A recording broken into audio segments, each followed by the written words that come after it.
All right, my party people, let's go ahead and tackle this elephant in the room. So, my party people, first things first, when we perform any word problem at all, remind me, what is the first thing we do? Again, help me out. I don't care if this is your first question or 20th question of the day. What is it that we're trying to do here? Yeah, we want to begin by reading the question first. Read the question sentence. So it doesn't matter if you're fresh or you haven't done math in 20 years. Reading the question sentence, you don't need to be an expert to be able to do. So right here, what is the area of the driveway? That's all we care about right now. The area of the driveway. And when we read the first sentence, we might even see that it says that the driveway is a circular driveway.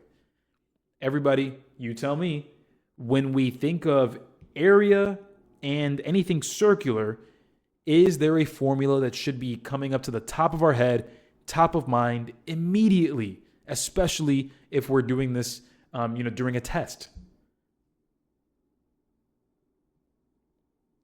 Yeah, that formula should come up immediately. So help me out, everybody. What's that formula for the area of a square? The formula for the area of a square is equal to what? Area equals what? Yeah, the formula is going to be equal to pi multiplied by the radius squared. I'm going to read that one more time, everybody. One more time. The area of a circle is equal to pi multiplied by the what squared? One more time, everybody. Multiplied by the what squared? Oh, yeah. Multiplied by the radius squared. My party people, help me out. When we're reading this over here, a circular driveway has a what of 24 meters? It has a what of 24 meters? Yeah, it has a diameter of 24 meters. So, everybody, you tell me, given that this is the only number that we see, is it okay, since that's the only number that we see, is it okay to just plug in 24 for R? Is that okay?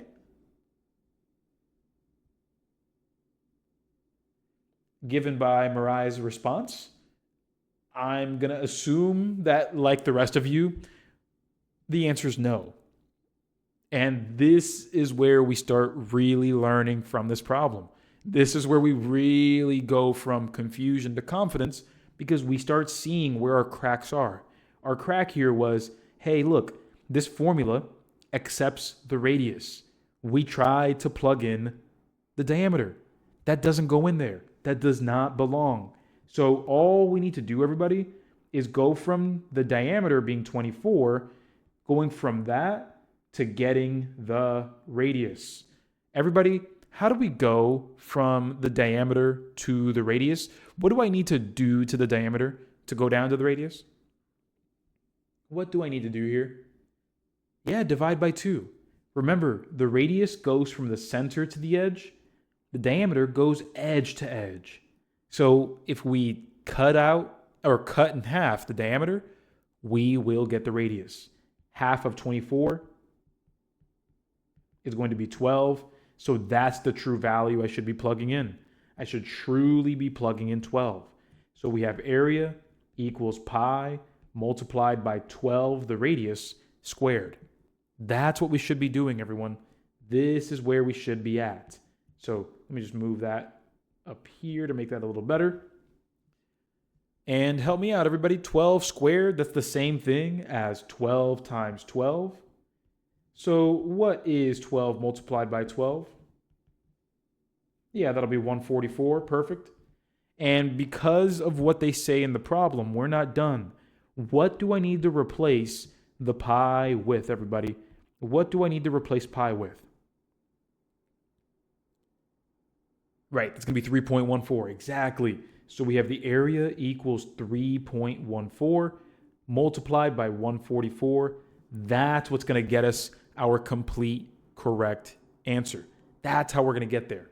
So to go ahead and save just a little bit of time on this 3-digit by 3-digit multiplication, one thing that you can do is think about it kind of like this. Think about it kind of like, hey, 144 is pretty close to 150. This is kind of close to 3. I can kind of go down and get 3 here, go up to kind of get 150. Everybody, what's 150 times 3? What's guesstimate for me? 150 times 3, where's that going to land us around? 150 times 3, who can tell me off the top of their head? Where might that land me? Avi and Kaylani both say about 450. So notice this, everybody. If you're pretty confident when it comes to mental math, you might be able to guesstimate that this will land us around 450. And when you ask yourself, which of these answer choices is the only one close to 450, which one is that going to be? Which one's the only one close to 450? Yeah, answer choice A. Answer choice A is the only one close to 450. Now, sure enough, everybody, if you want to see me go ahead and multiply 144 by 3.14, I will not shy away from doing that. The only thing I will do is use this nifty little tool that I've taken pretty much half of my life building, and I will go ahead and show you the calculation right here on screen. So 144 times 4 in the first row, times 1 in the second row, times 3 in the third row. And as you know, when you multiply, you add up all of those rows. And what we have to understand at the end is that we'll bring 2 of those decimal places back. So we'll have all of this here all laid out. Excuse the little glitch on the arrow there, but we'll have 452.16. So again, confirming that correct answer, there we are, but there's the answer. Answer choice A. So with this next problem up, everybody, again, I'm going to sound like a broken record, but it's really about identifying what we have going forward so we know how to work backwards. Like, I'm going to say that a million different ways. So when we check this out, we have x divided by 9 equals 14. So think about that, everybody. What did we just say? We just said that our variable x, what we're trying to find, is currently being divided by 9. And so I'm going to just take a moment here to just stress how important it is to trust your training.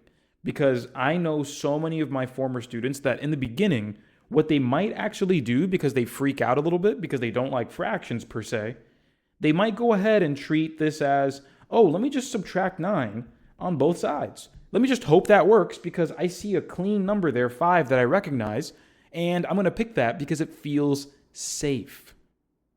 Just go ahead and let me know in the chat box. Has anybody ever done that before? Just done math by convenience and not by facts?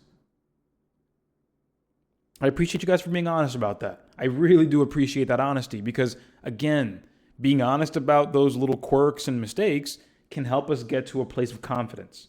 And here's what that confidence looks like.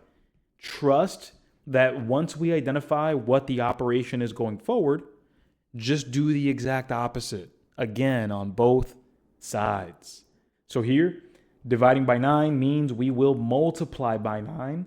That's how you undo it. That's how you work backwards there.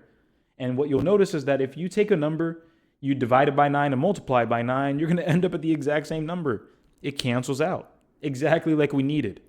And now, although it's not as convenient, all we have to do to finish this is 14 multiplied by 9. So we can go ahead and do this by hand here on the side. 14 times 9.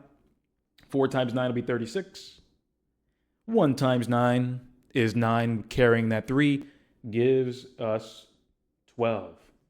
And there we are. That's going to be 126, which is answer choice C, not D.